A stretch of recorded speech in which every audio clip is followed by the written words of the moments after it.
முதலமைச்சராக பதவியேற்றுள்ள எடப்பாடி பழனிசாமி தனது பெரும்பான்மையை நிரூபிப்பதற்காக நாளை சட்டப்பேரவை கூட்டம் நடைபெறுகிறது.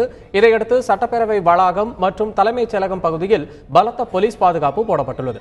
இதுகுறித்த கூடுதல் தகவல்களை எமது செய்தியாளர் எழிலிடம் கேட்கலாம். வணக்கம் எழில், தலைமைச் செயலகம் பகுதியில் பாதுகாப்பு ஏற்பாடுகள் எப்படி இருக்கிறது? பாதுகாப்பு பணியில எத்தனை காவல்துறை அதிகாரிகள் ஈடுபட்டிருக்கிறாங்க? தமிழக முதல்வராக பதவியேற்றுள்ள எடப்பாடி பழனிசாமி அவர்கள் நாளை தன்னுடைய பெரும்பான்மையை நிரூபிக்க இருக்கிறார். அதற்காக நாளை சட்டமன்றம் நடைபெற இருக்கிறது.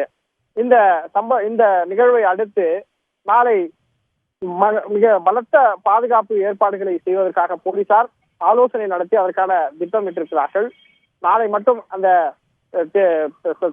சட்டமன்றத்தில் பெரும்பான்மை நிரூபிப்பதற்கான வாக்கெடுப்பு நடைபெறும் பொழுது எந்த விதமான விரும்பத்தகாத அசம்பாவிதங்களும் அல்லது மோதல் சம்பவங்கள் எதுவும் ஏற்பட்டு விடக்கூடாது, இந்த வாக்கெடுப்பு என்பது மிக அமைதியாக நடந்து முடிய வேண்டும் என்ற நோக்கத்திற்காக தமிழக போலீசார், அதாவது கோட்டை வளாகத்தை சுற்றி 10 நுழைவாயில்கள், பிரதான நுழைவாயில்கள் இருக்கிறது.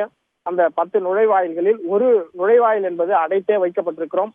அதை சுற்றி இருக்கிற சுமார் 9 நுழைவாயில்களில் சுமார் 1000க்கும் மேற்பட்ட போலீசார் பாதுகாப்பு பணியில் நிறுத்தப்படுவார்கள் என நமக்கு தகவல் தெரிவித்திருக்கிறார்கள். அது மட்டுமல்லாமல் நாளை, அதாவது சட்டமன்றத்தை சுற்றி, கோட்டை வளாகத்தை சுற்றி சுமார் 100 மீட்டர் தொலைவில் தான் அதனுடைய ஆதரவாளர்களாக இருந்தாலும் சரி, கட்சிக்காரர்களாக இருந்தாலும் சரி, அமைச்சர் பெருமக்கள் மற்றும் சட்டமன்ற உறுப்பினர்களுடன் வருகின்ற ஆதரவாளர்கள், தொண்டர்கள் எல்லாம் நிற்க வேண்டும்.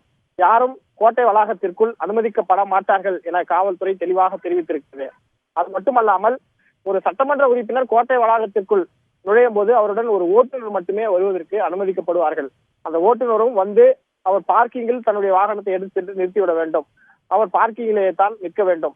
சட்டமன்ற உறுப்பினர்கள் மற்றும் அமைச்சர் பெருமக்கள் மட்டும் சட்டமன்ற வளாகத்திற்குள் வர வேண்டும் என மிக கடுமையான கட்டுப்பாடை போலீசார் விதித்திருக்கிறார்கள். இதற்கு காரணம் நாளை மிக அமைதியாக இந்த வாக்கெடுப்பு நடத்த வேண்டும் என்ற நோக்கம் என காவல்துறை நமக்கு தெரிவித்திருக்கிறார்கள். அது மட்டுமல்லாமல் இந்த வாக்கெடுப்பு நடந்து முடிகின்ற வரையில் அந்த சட்டமன்றத்தை சுற்றி துப்பாக்கி ஏந்திய போலீசாரும் பாதுகாப்பில் நிறுத்தப்படுவார்கள்.